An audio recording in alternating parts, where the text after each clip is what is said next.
Welcome,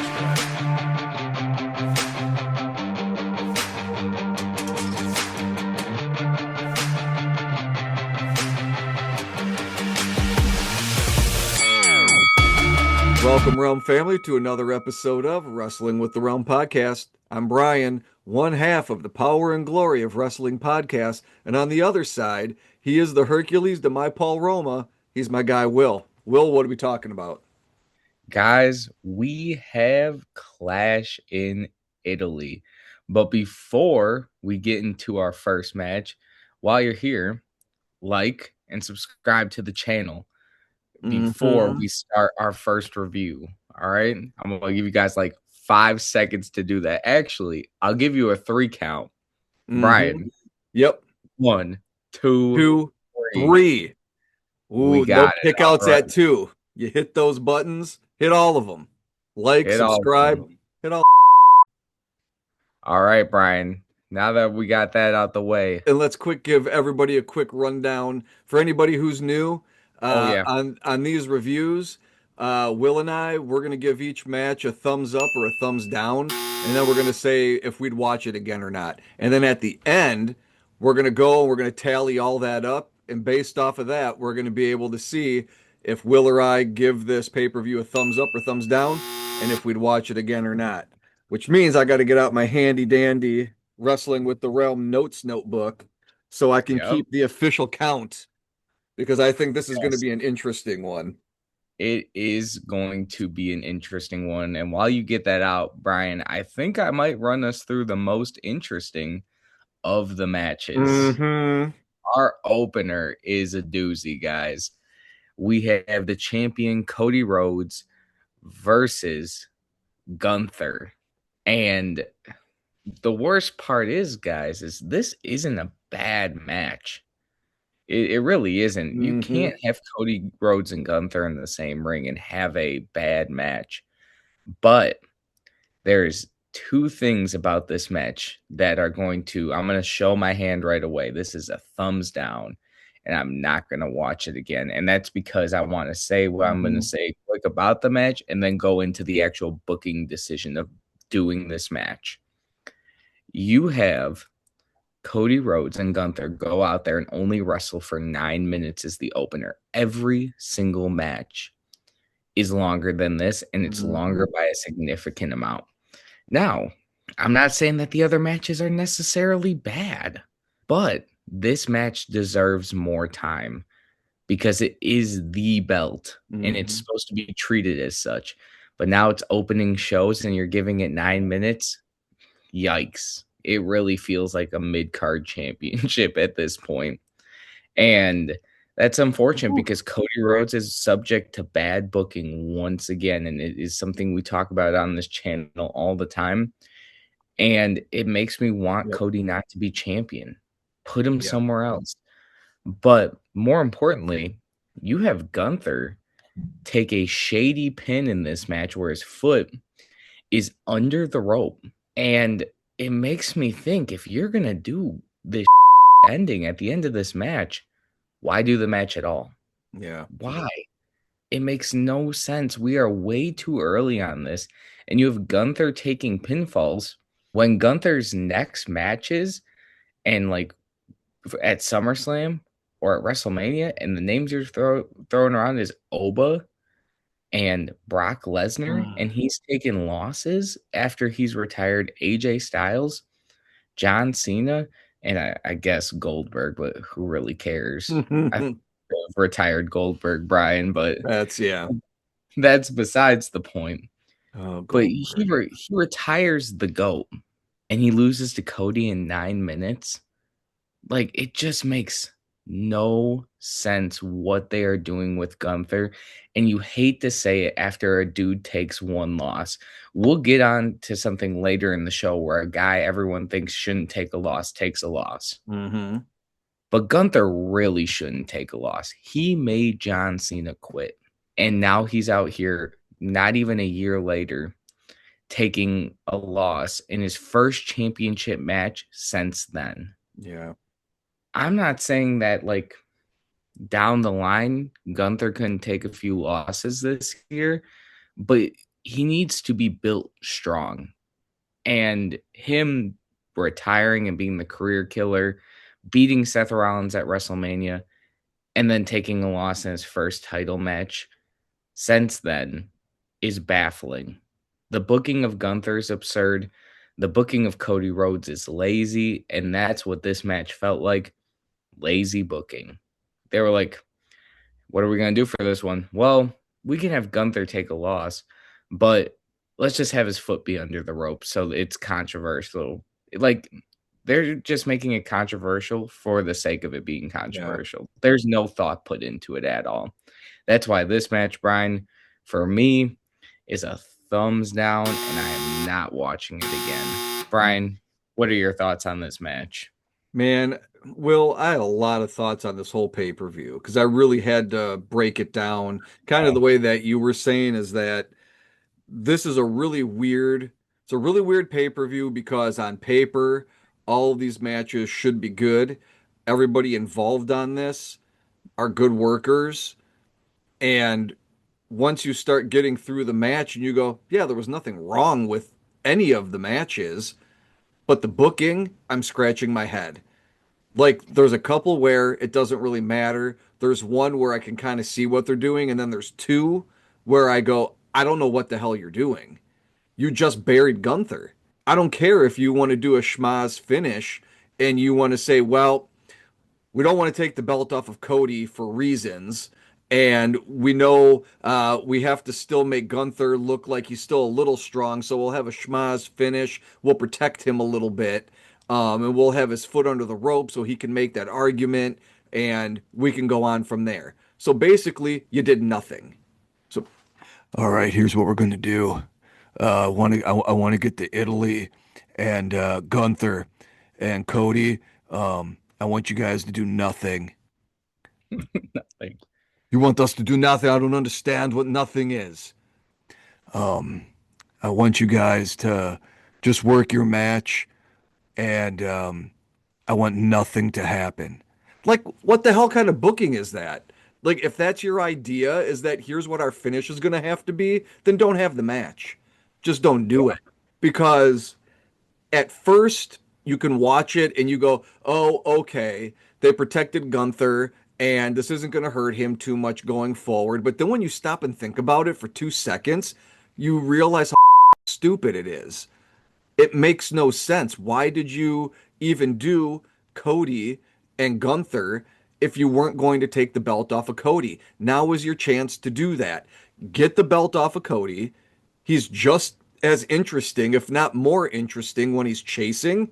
He can still be your baby face of your company. He doesn't need to have the championship on him 24/7. There's a reason why we got a ton of views on our short at the end of the match with everybody booing Cody Rhodes. Why? They don't dislike Cody Rhodes.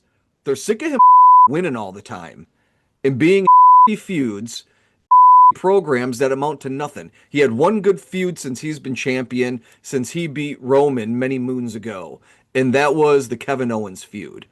That's 100%. Been the one good feud that he has had. Everything else has been the drizzly, as Bruce Pritchard would say.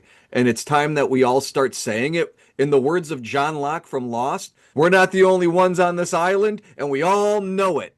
So much like that, listen, we all know Cody Rhodes title runs have been the drizzle. We all know it. Let's stop acting like it hasn't been. And you touched on something interesting. Now I'm getting Will. Now you got me going. You got me in the off wrestling matrix. That's all right.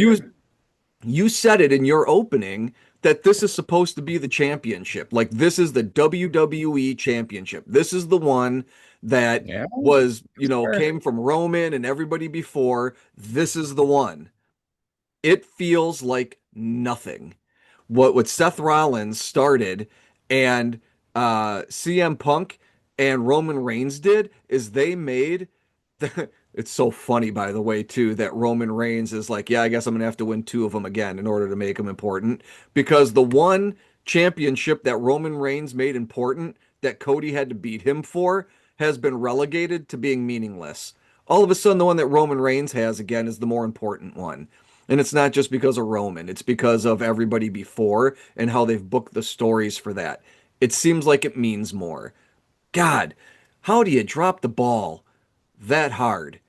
Speaking of the Wrestling Matrix, here's an alternative take that would have made this interesting and would have made sense. And Jermaine, this is yours, buddy. So I'm giving you full credit. My guy Jermaine, uh, he's texting me as he's watching this, and here's what he did. And I had to let him know. I said, "Hey, if Will was here, he would have told you you went into the Wrestling Matrix." He goes, "Here's how I would book it. I'd have Randy Orton come out during this match, RKO out of nowhere on Cody, takes Cody out. Gunther picks up the win, and you go, "Holy, Cody just lost. Randy's back." And then here's where it gets really good. That sets you up for a triple threat match at SummerSlam, where you can then have Gunther lose to Cody without even having to pin Gunther. He can lose the championship. And then that sets up Gunther and Randy Orton so Gunther can retire Randy Orton. And you have kept Cody protected. Yeah, I know. That is a chef's kiss, Jermaine. That Good is job, man. amazing. Like, you protect Cody in that scenario. You protect Gunther. You keep Gunther's streak going with because apparently it's not going to happen with Brock Lesnar. So they had to zig and zag on that, and I think it makes sense what they did. But on to Gunther in that, by the way. Gunther's retiring, his Thanos collecting all of the Infinity Stones on one hand, just taking everybody down. That's been a great story. You've said ever since he lost to Jey Uso, and they've tried to do a course correction and make him that monster again, and they started doing it by retiring all of these greats, and it's been working perfectly. Now you have him lose to Cody, and I go, you just buried him. Like he loses all mystique that he had going forward, regardless of if you want to say his foot was under the rope or not. Whatever. That's silly. Um, but then I thought about it a little bit more. I wonder if the bookers had to shift gears with him and they started to look at this retirement thing that Gunther's been doing. If they started to look at it more like the Undertaker's streak at WrestleMania. They never Yeah. set out with Undertaker to give him a streak. They got to like 8 WrestleManias in a row and somebody said, "Holy, he's got a streak going." But they didn't plan it. It just worked Yeah. out that way. So I wonder if somebody in the writer's room said, "Look, if we're going to say Gunther is just going to be this monster who can't take losses because he has to go retire another great, you're going to write yourself into a corner. You don't have a lot of creative freedom if you're confined to that with Gunther, where you go, well, we can never have him lose." Or you can go, you know what? Why don't we write the best story for him? And if in that story he has to retire somebody, then maybe we do that. But then you still go out, and I feel like you booked him pretty in this match. So I tried to give them a way out, but I feel like it's still stupid. Why'd you do that? So, all that being said, sorry for the rant, everybody, but that me off. No, thumbs down, and I'm not watching it again. Whew! Gunther really just be beating up Oh, old people. That's really all he does, guys, is just beat up on the elderly and send them into retirement. well, And then he after loses. this, Natalia's safe. Dude, gosh. Natty.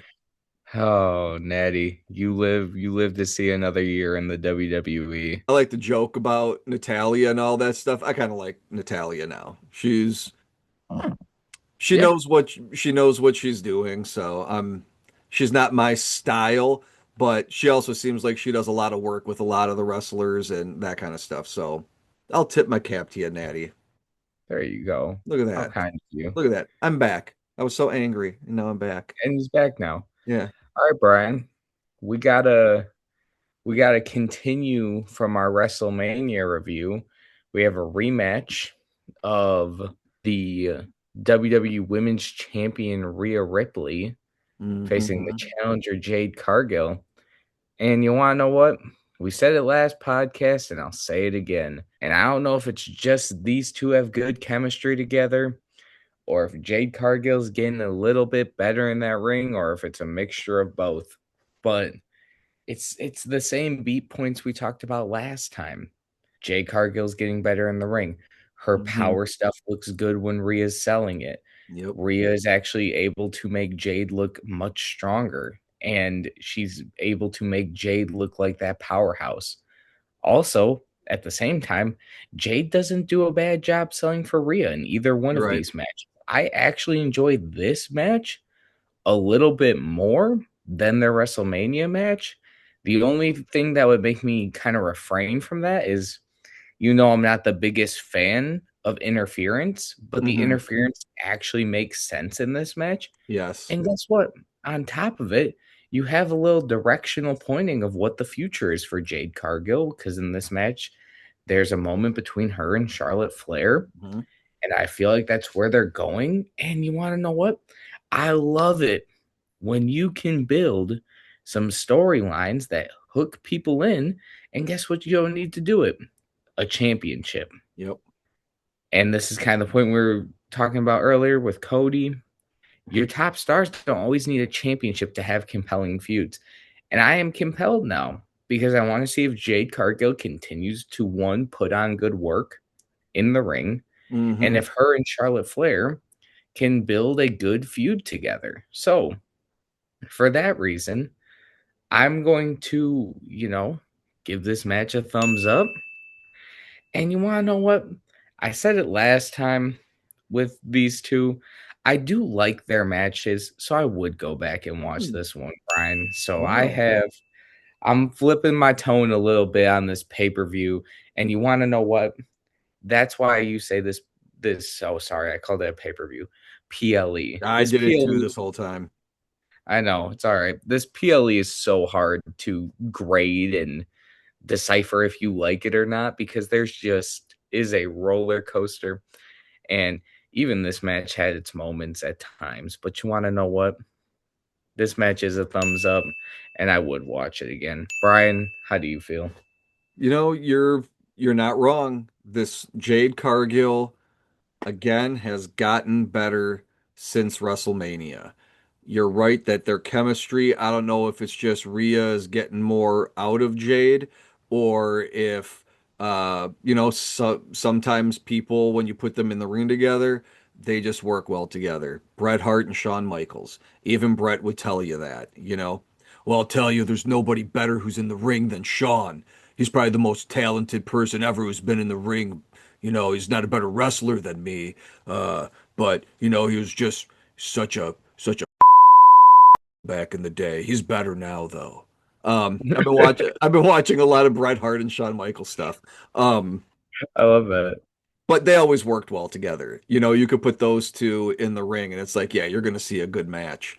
Um, Not that I'm saying Rhea Ripley and Jade Cargill are Bret Hart and Shawn Michaels, but they work really well together, and this was another good match. I thought this match was booked right. It was a good match.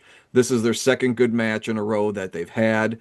I'll agree with you on the interference, but again, it made sense. They've been telling a decent story on SmackDown. It's one of the high points of SmackDown, I feel like, is this Rhea Ripley and Jade Cargill stuff with Charlotte and Alexa. Again, we had a short with Alexa Bliss uh, smoking Jade Cargill on the mic, and people really seemed to respond to that. And by virtue of just seeing how many people watched our short and commented on it, I go, clearly there's something there with that story. So I give them a lot of credit for that. And I'm gonna give Jade Cargill some flowers now. She has improved dramatically since before WrestleMania. She didn't work very many matches. She would come out, she would be on the mic, and the whole time we kept saying, "Boy, we hope that she's getting work in." And she clearly was. And again, I don't know if that's because of Rhea Ripley. Was it because it was WrestleMania and this was the big time. Was it a sink or swim moment, like we said? And she rose to the challenge. But there was something that I noticed a couple matches ago. I don't know if it was the SmackDown right before. I think it might have been. I can't remember. It's been too long now. Uh, but the match they had on SmackDown, at the end of the match when Jade gets the victory and she's doing the pin right after the 3 count, I see her hand give Rhea the squeeze on her knee just real quick. And I said, that was interesting that she was giving Rhea the, hey, good job, good match, thank you. It means all those things. It's a sign of respect between each superstar when you're in there working. And I hadn't noticed it before. So it stood out to me that maybe Jade has been putting in the work and Jade is becoming one of the girls. And that I think is a big positive because you can tell because the story has been good and she's been working better. So good job, Jade Cargill. We've been rooting for you. We've been hard on you, but it's because we knew all that potential was there. So I'm glad to see that you're tapping into it. So I give this match a thumbs up, but I wouldn't watch it again though. Hey, that's fair. That is Yeah. fair. All right, Brian. Let's move on to our next match. And pre-warning, there is a Shockmaster moment of the night in Oh this. boy. Here we We go. have Oba Femi versus Brock Lesnar. And I'm going to tell you guys right now, this match is a thumbs up, and I would watch it again. And let me tell Mhm. you why here. Guys, it's not always bad when the young guy loses. Yep. I know everyone is a monster Obafemi fan right now, and you're crazy not to. The arena was shaking when he was walking to the Yes. ring. Pop of the night, easily. And it took 7 F5s, one through an announce table, Hmm. to put Oba down. That's the type of monster he is. And guys, he's not losing to Otis. And Yeah. he's not even losing to a Brock Lesnar. And Brock cheated to beat him, or Oba's foot was under the rope. No, Brock Lesnar is Brock Lesnar. And he has been for almost 20 years now. Like, he is that guy. And he is a beast. He was the beast before Oba was. So it's okay for them to go 1-1, and they will have that last match at SummerSlam, presumably. Now, let me get into my Shockmaster moment of the night. Go, Will. Be- because I need to make sure I'm going to get this quote 100% correct. Okay. After the match, Brock Lesnar need to make sure he told Oba Femi that the Yes. score was 1-1. He said, 1 + 1, you're done. I just Yeah. started dying because what does that even mean? It's Steiner Brock, math. dude, Brock Lesnar busted out some Steiner math Yeah, he for us. did. He did Brock And math. that immediately gets Shockmaster Yep. moment of the night over any botch that happened at this Hmm. pay because I am a sucker for some Steiner math. 1 + 1, you're done. Yep. Brian, what are your thoughts on this match? So wait, you did say you're giving it a thumbs up and you're watching it again? I am. Okay. All right. I was just making sure. I thought I heard you say that. So I noticed that too. I was like, did he say 1 + 1? I know he's trying to say 1 and 1. Why did he say plus? And then why is he throwing like the hell is he doing? Um so I like when Oba's like 1 and 1. So this match, I thought okay, at first I wasn't happy about this match. And I was like, what are you doing? And then by the time the match was done and Brock is telling us 1 + 1, I said, okay, this they're booking this properly. They're doing this the right way. You have Oba get his big win at WrestleMania. That's a squash match. You have Brock come out and try to do the same thing. He gets the win, but it takes seven F5s to get the job done. And Obafemi still gets up. And you go, okay, he got his win back, but he hasn't slayed the beast of Obafemi. So it makes sense that we're going to get that third match, which I'm assuming will not be a squash match. It'll be a longer match, and Oba will get the win, and then we'll see the proper retirement of Brock Lesnar and probably the show of respect and a handshake and the literal passing of the torch to that next beast in the business that is clearly Obafemi. And to that, it makes sense why you're not doing Gunther and Brock Lesnar. Like, if you had the choice between Gunther retiring Brock Lesnar and what you get out of that, and having Oba Femi and Brock Lesnar do these three matches and having Oba go over at the end, what you get out of that scenario, I think is greater than the Gunther one. Because Yes. Gunther, again, I'm starting to feel like just book him in good stories, and if a retirement comes up, then use it. But don't make that his entire character, otherwise it's going to cripple you creatively. It makes more sense to continue building the next beast in Obafemi than it does to keep Gunther going. He's already retired a bunch of legends, so he can do more of that. Again, Randy Orton could be around the corner. So because of that, I think this was a great booking. I think that this story is awesome.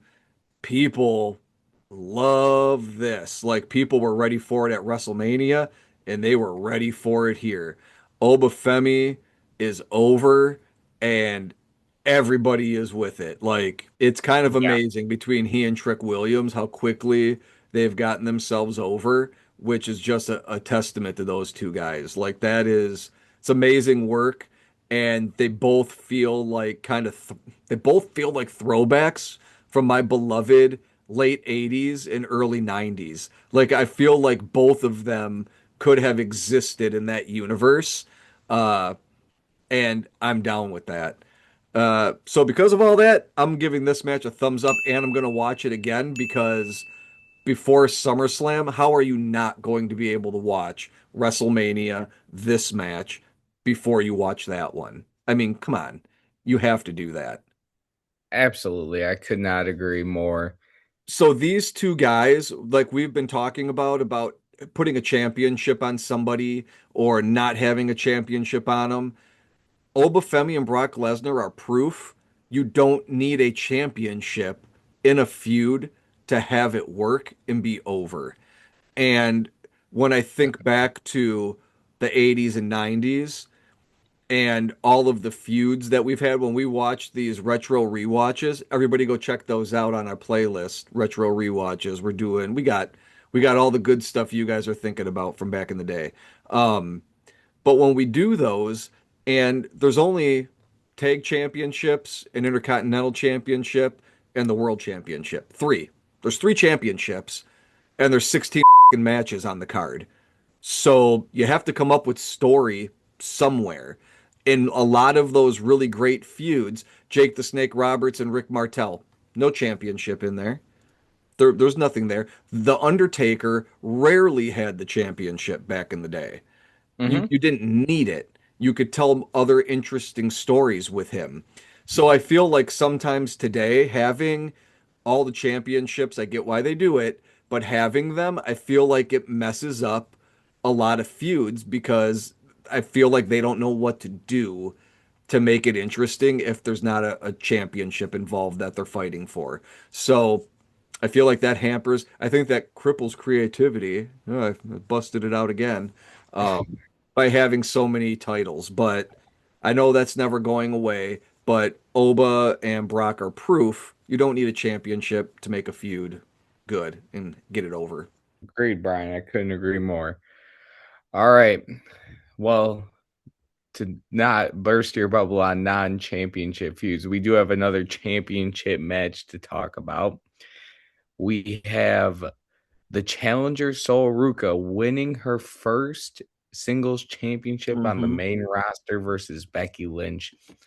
And Brian, This is a match that you want to know what? I'm torn on the in-ring stuff. And Ooh. I first want to throw it to you because I need to be convinced a little bit here. Okay. Because I love Sol Ruka. Mm-hmm. The best, in my opinion, if not the best, one of the best in-ring talents in the WWE right now. And, Becky Lynch is an A+ in-ring storyteller. Did you like the chemistry that these two showed in their two matches? Oh boy. Um, hmm. I shouldn't have to think. There shouldn't be that much dead air that I have to think about it. I'm No, it's tough. I'm torn. Huh. Boy, okay. So here's the deal. Becky Lynch has been doing maybe the best job on the roster other than CM Punk and Roman Reigns to make a championship mean something. She has made the women's intercontinental championship mean something and have it feel important. It feels just as important as the world championships do, if I'm being honest. Yes. Um, because she has made each feud interesting. And she was doing the same thing with Sol Ruka. Uh, I laughed my ass off when she was like, "You could just go and take all your little flips and your jumps and get out of here." Like, I love that she calls Yeah. out the gymnastics and the flips and the jumps. It's very funny. And Becky's good at working a character. She's good at working the mic. I have seen much better in the ring, but her other work can make up for that. I've seen that now. I've seen enough to go, okay, I know what I'm going to get out of her in the ring. Um, but she makes up for it with the character and all that kind of stuff. So Saul Ruka, Saul can work in the ring. She's got her flips and her jumps. We all know that. Um, the thing with Saul Ruka is that I've been noticing is she's kind of shaky on the mic. And I don't have a problem putting the championship on her. It just makes me a little bit nervous because it is so soon. We kind of did the same thing with Stephanie Vaquer, and I think that that was preemptive. Maybe we shouldn't have done that. Uh, so it makes me a little bit nervous just because she's been a little shaky on the mic. The in-ring stuff I thought was fine. I thought that they told a good story in this match. I like that there was a moment where Becky Lynch was going to go for the Soul Snatcher. I like that Sol Ruka was busting out a couple of Becky Lynch's moves. Mhm. I thought that this was a crowd-pleasing match. It was entertaining. I didn't turn it away. I didn't get bored by it. I didn't pick my phone up and look at it. Uh, so I'm giving it a thumbs up. Thumbs up. I wouldn't watch it again, but I think that it was a good match, and I think that the booking was good too. I think that this was one where there wasn't a lot of pressure on them to get anything like, you know what I mean? Like nobody was going to be super Yeah. upset by this if it didn't go one way or the other. So the bookers didn't have a lot of pressure, but I think for what they've been doing in the mid card with Becky Lynch and maybe what they want to do with Sol Ruka, thought they did a good job. You want to know what? Maybe that's why I'm struggling with it because I think I do agree with you. I did like this match. And you want to know what? Because I do like it when wrestlers use the other person's finisher. I'm just that type of Yeah. guy. And it gives it a big match feel when stuff like that happens, that you're throwing everything Hmm. at your opponent. But, usually when I like a match, I want to rewatch it. But I don't want to rewatch this match. So I'm going to give it a thumbs up. I agree with Okay. you. Okay. And I'm not going to rewatch it. But shout out to Ruka for winning Okay. her first uh, mid card championship on Yeah. the main roster.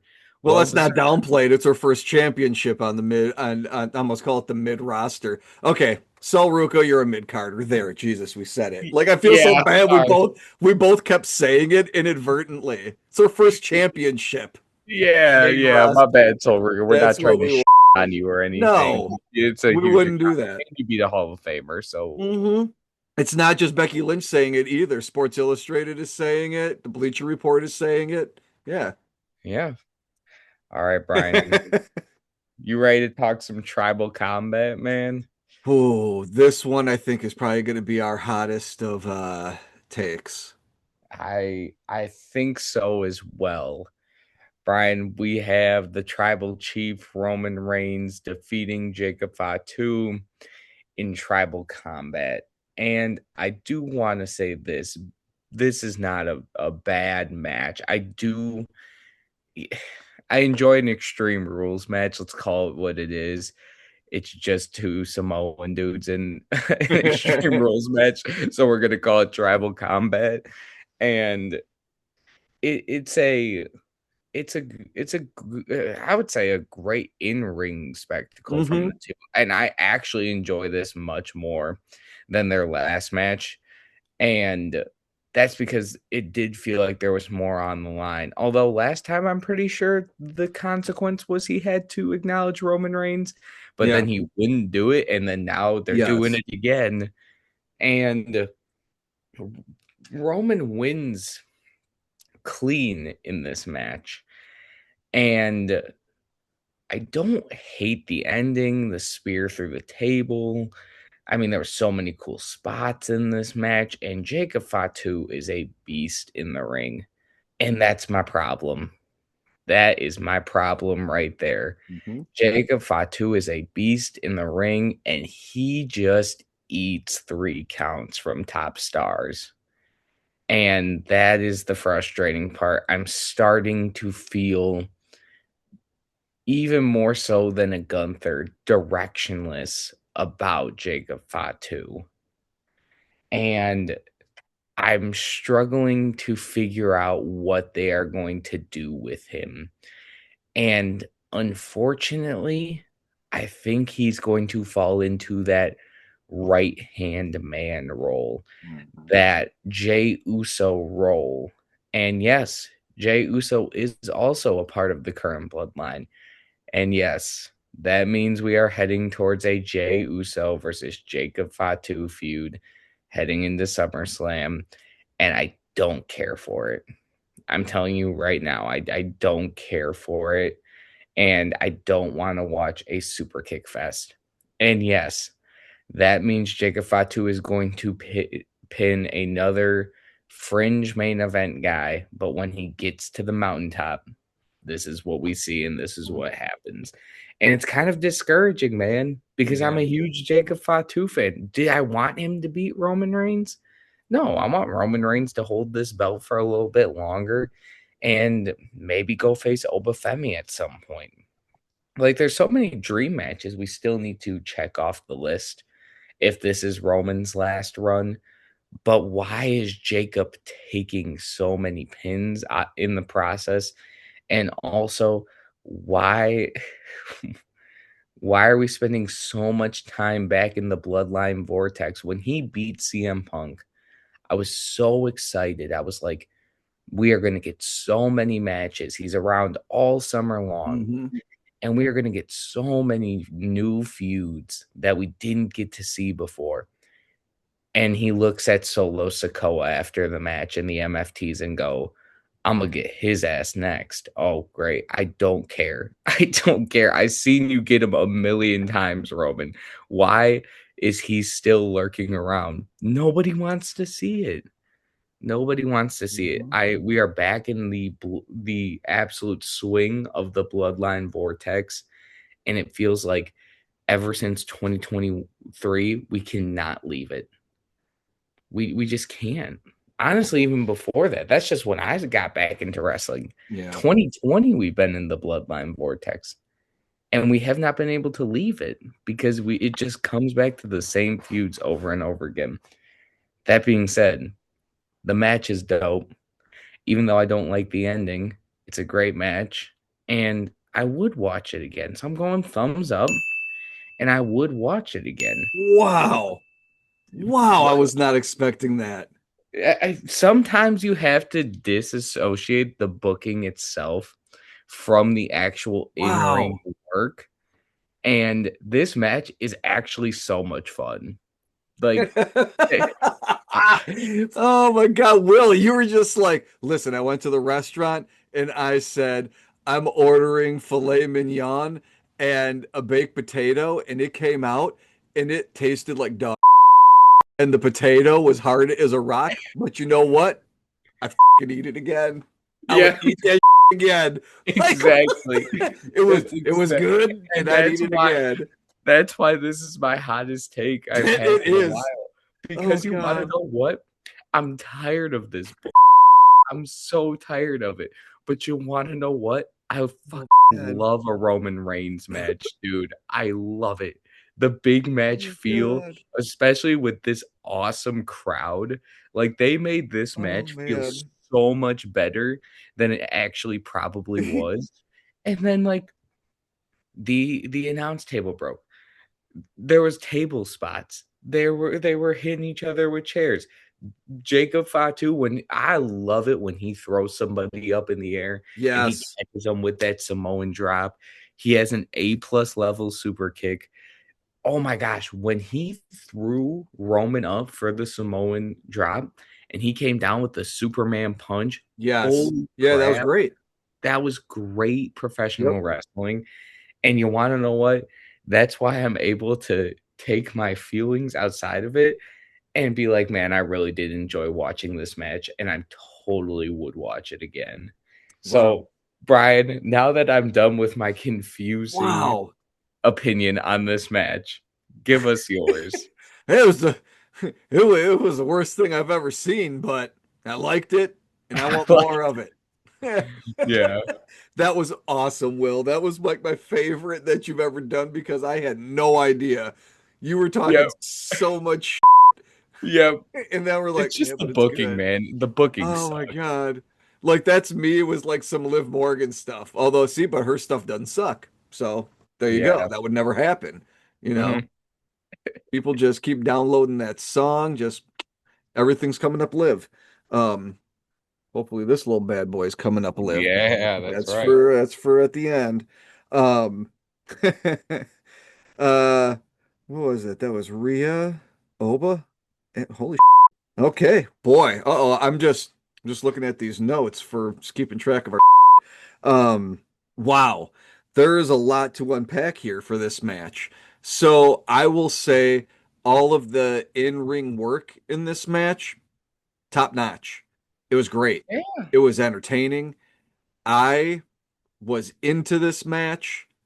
Uh for some reason, like Jacob Fatu, I don't know, maybe it was just me because I've been watching all my old stuff, but I go, was he really felt much more Haku in this match than he has in some of the other matches. He's always had a little bit of that, but I was like, oh man, he is just reminding me so much of Haku, and I was getting the feels because of that. Because again, this is a match and two dudes who could have been back on Royal Rumble 1989 or Survivor Series 89. Like they could have been like I feel like they would have just fit in that, and I like that. And I was feeling this match. I thought that the tribal combat, I love the concept of tribal combat. And then the match ended, and I was off. Yep. And I said, all of that goodwill is gone because you did nothing. And they basically took the beginning of the show and the end of the show and just did that same thing. Hey, all right, Roman and Jacob, what we're gonna do tribal combat, and what I want you guys to do is nothing. You don't want us to do anything? We'll go in there, put on a hell of a show, show them, what Samoan wrestling's all about. Um, Show them why you're the tribal chief, you're the OTC, but do nothing. Because at the end of the match, they did nothing. Before the show started, and I was Triple H. Before the show started, they're talking to him, on ESPN, and he's like, "Yeah, we have tribal combat. Uh, I mean, if Jacob wins, just think about the repercussions that would have, just throughout the entire industry." And at that moment, I went, and Roman is winning. You've got to be kidding me that Roman is going to win this match. And then that's when I got mad when Roman won because you did nothing. So, like you said, Will, at the end, Roman looks over at Solo and the MFTs and is like, remember Tali Tonga? Remember how we joked about it and we jokingly called him that? And they were like, Yeah. just call him, he's tall, just call him Tali. That still Yeah. cracks me up every Yeah. time. And is it just me or does he kind of suck? He sucks. You know who he is? He's like Lil Giant Gonzalez. Like, I'm sorry, but Oh my I'm just god. saying, It's so don't true. No, don't you're work like right. Giant Gonzalez, and I won't say it. He ain't gonna survive. He ain't gonna survive the Yes. Powerplex. It's not gonna happen. Um, and by that I mean us ripping on him and saying that he works like Giant Gonzalez, only better. See, better, better than Giant Gonzalez. Hmm. But when Roman gets out there and he looks at them, he was like, "Oh yeah, I'm gonna get them next." Uh, that's not interesting because, as you pointed out, we've already done this. You know what Yeah. would have been interesting? If Jacob would have won, and now he's the tribal chief, and now all of a sudden Roman has to acknowledge him, and now you can do a million different ideas with Solo Sikoa. Anything you do with Solo Sikoa is going to be infinitely more interesting with Jacob being in charge instead of Roman. And you didn't do it, which makes me go, you smell that? Do you smell what the final boss is cooking? Because that's what it makes me fear.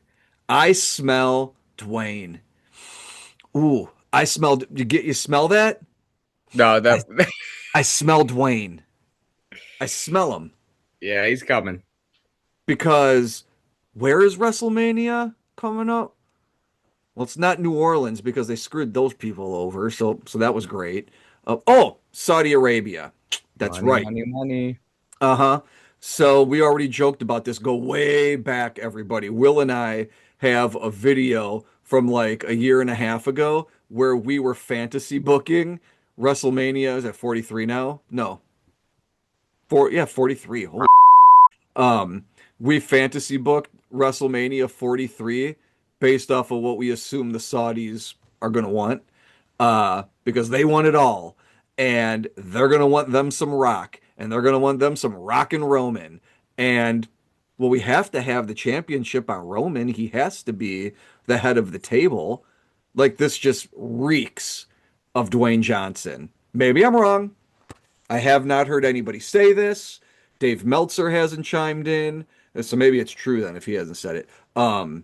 So I'm Yeah. just throwing that out there. I would not be surprised because this reeks. This is a dumb booking decision. It makes no logical sense. So what are you going to do now? Roman just gets to keep the status quo with his character, and now Jacob gets to be his henchman, like you said.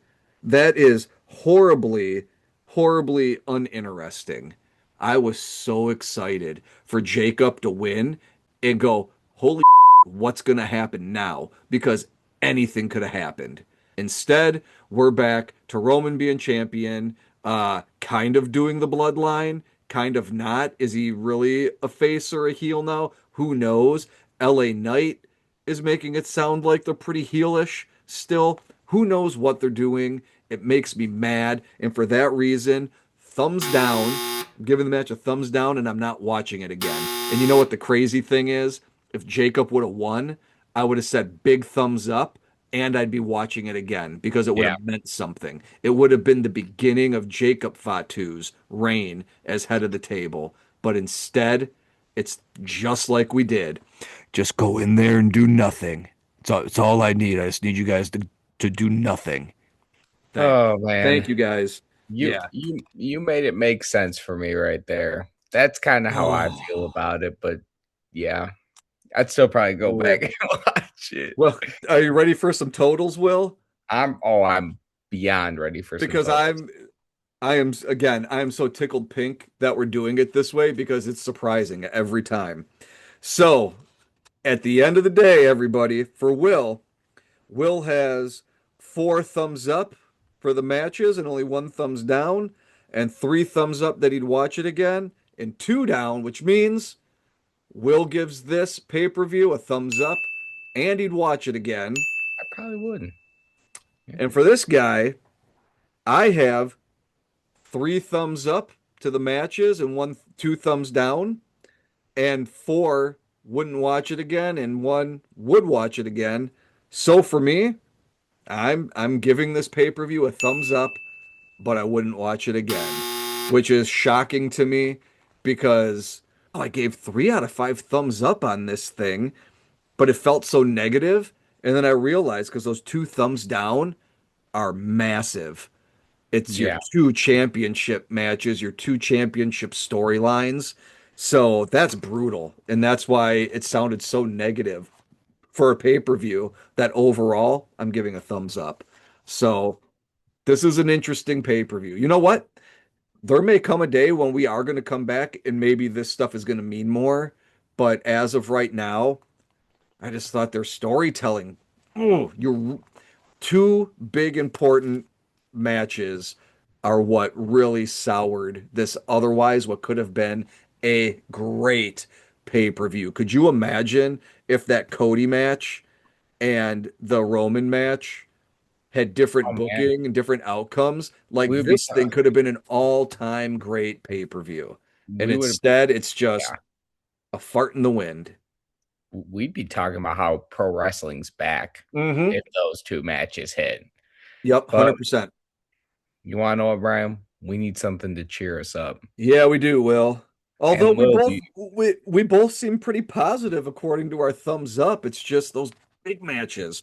Boy. those big matches are not it. Yep. But let me just show you guys a little some we got for you today.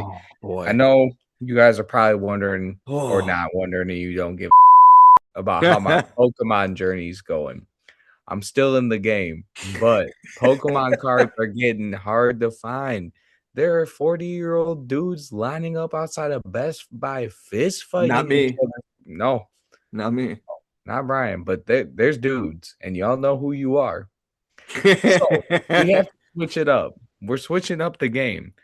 Let me introduce you guys to a little WWE Brawlers. Ballers. Dude, this is me and Paige found these, my girlfriend, in Target.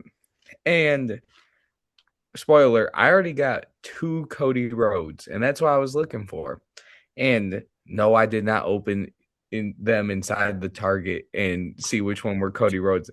That is vandalizing property, guys. I don't do that. No, Will But brings a scale with to weigh him to see if he could get the special chase one. I got the Chase Cody Rhodes. He doesn't bring a scale. I'm joking. Nobody get mad at him. He does not do that. No, I don't. No, he does not But do the that. Chase Cody Rhodes had a breakaway table Yes. inside. Yes. Like I was sitting there throwing the little Cody Rhodes through the table. So there's like a bunch of different guys you can get. You can get, I'm trying to think of some up. Roman, Liv, Rhea, Liv. That's what where I was shaking that one on my ear at the Target, and I knew it had Liv Morgan in it. Will shook this for me to see, and he said, "Yep, she's in there." Yeah, you could hear her little trouble. Like Trouble, trouble, that's me. Bite me. Yep, that's her. Yeah. yep, exactly. So we're gonna do a little opening for you guys. But Brian, before that, tell us what's happening over on the Realm Paranormal Podcast. Ooh, everybody go over. Link is down below. Click over on that. Go over to the Realm Paranormal Podcast. We got a lot of good stuff up there. We also have coming up, we're going to be doing some Making a Murderer over on Netflix. That's going to be, I'm going to be leading that one. So I'm doing some homework on that. Also, guys, go over. Oh, it's a good Pokemon ball. Go over, click the other link down below, and go over to Realm on Film. Shit. That's me, Rob, and Rich from the paranormal side. And we have a review of Sinners over there, and Pirates of the Caribbean, Curse of the Black Pearl is going to be coming up. Nice. We have some shorts over there. So if you're one of our younger listeners, you guys can go over to our shorts on that on Realm on Film. And we have family-friendly versions of our review. So you can go over there and get that. Also, we got a phone number that you guys can call or text. It's 1-414-600-7049. call us, leave a message, send us a text message for any one of the 3 Realm podcasts. Us over here on the wrestling side, Realm on Film, and the Realm Paranormal Detectives podcast. Go check that out, guys. Leave us a message. All right, Will. You ready? Yeah. You go, Will. All right. So first of all, I just want to say something. These things are double wrapped. What Yes. a pain in the get these things out. Yep. All right. Ooh. What do we got? Oh, Ryan. No. Ryan, I got an absolute heater on my side. If the stickers are true, Oh, really? oh, Sweet. come on now. Sweet. That's absolute heater. And she came with a Rhea Ripley sticker. Come on now. Mommy's on This is top. going right next to my Cody Rhodes sticker on my computer. Does she come with a little chair or anything? No chair. That's only in the Chase ones. In the Chase ones, you can get like a table or a chair. So you'll know if you have something good if it's like if you got like another prop in there. Okay. Let's see what I got in here. This okay. I'm not even looking. I'm just gonna pull it up. Who do I got? Oh, I got Roman Reigns. He's the complete opposite of Liv. You got the OTC. I got the OTC. Oh, Shit. there's nothing special though, so he's just regular. I got the OTC. You got the OTC, dude. That you want to know what? It could be a lot worse. They got Dave Batista in these. Yeah, things. they got Batista in there. See, but now Will started a problem. Oh, because this is happening all the time. Because now I have to get Liv. So, yep. Good job, WWE. You've gotten me. Oh, that's so cool. These are really fun. Yeah, no, they are. WWE ballers. Man, they're not telling us to say any of this, but these are cool. That's really cool. Yeah, these are actually really cool. That is so, man, that's awesome. Thanks, Will. Yeah, I got you, man. Yeah. There will be more Ballers reviews coming, guys. I promise. Yeah. Well, guys, let me leave you with something. It could always be worse. You could have got Logan Paul. Oh, he's an option? He's an option. And I'd be sad if I pulled him. Oh, I want to pull a blonde out of that ball, but not Logan Paul. No. Wrong blonde. Yep. Yeah, John Cena. The Undertaker. What? John Cena's in there? Yeah. Oh, see, I was signing out. Okay. Well, I'm back in the game now. The CM Punk chase is the pipe bomb. That's the pipe bomb. That's cool. Oh, that's so cool. Okay. Now, you could get a belt, a chair, or the table is what. Oh, man. Okay. These are cool. I got to stay away from Target. Yep. We're staying away. But I'll be back. All right. Well, I'm going to leave everybody with this, Will. Go out and get yourself a WWE Ballers. You know why? Because you're guaranteed never to get Ricochet. Till next time.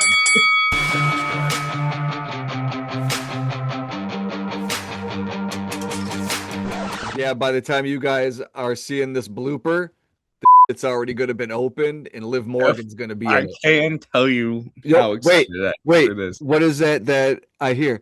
Trouble, that's me. Cherry lips in bed. Yep, she's in there.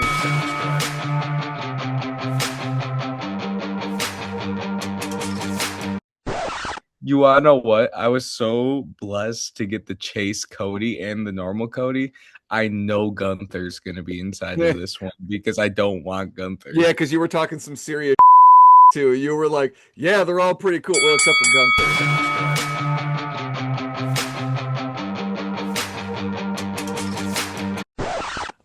I screwed that up, so I'm cutting that out. I'm not going to look like an idiot.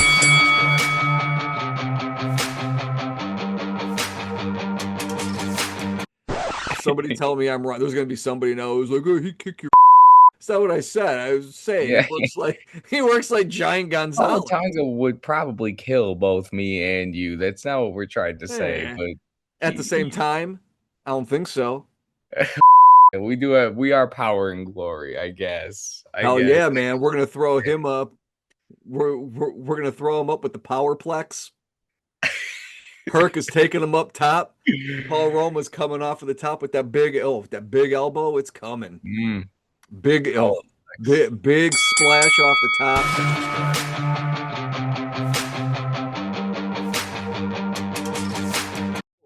We should really get paid.